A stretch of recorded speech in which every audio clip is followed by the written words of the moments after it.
شوابوری و جنجام بردومان کردن فروکین ترکیه بو بنگه که پیشمرگی لیوا دو لچای شنگال 5 پیشمرگی شهید دبن کسو کارماجی تو خازن کو اف بردومان فروکین ترکیه بو سنورین هرم بیت راوستاندن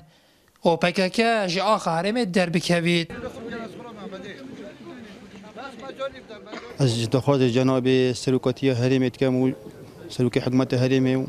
سنوره کی بو پکک جی داینتن و جداکت بتا فروکین شرکت تركيا وأمن أفريقيا ما هزوات وجند شول كريم بردين أفريقيا الآن شيء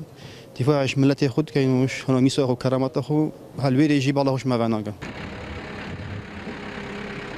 يا بحكي أم دخوازي جت كين كردستان بجهفلين فير جهواني نا فير ميدان واني نا بلافشنا كورا بانا خل كردستان تركيا خبرت أخو بكان دخوازي حكومة هرم كردستان كان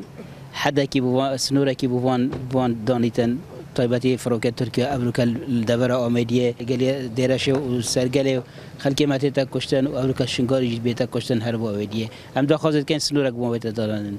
داخل دي أمش اشتركت كان إدي فيدي كنا كتا ميدان أخو نكتا جه قول بونيت خو والله تما همي هاتا ويران كرن همي هاتا صوتا همي هاتا خراب كرن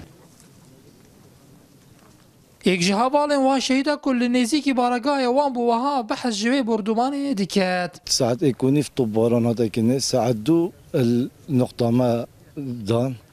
حتى ساعت 4 أمنشان تاني جبتين جبر فروكا قلتي دان نواجب خالتي فا ما نتبي حالتي دا 4 هم تاني شنو خودي ما سه شهيد بون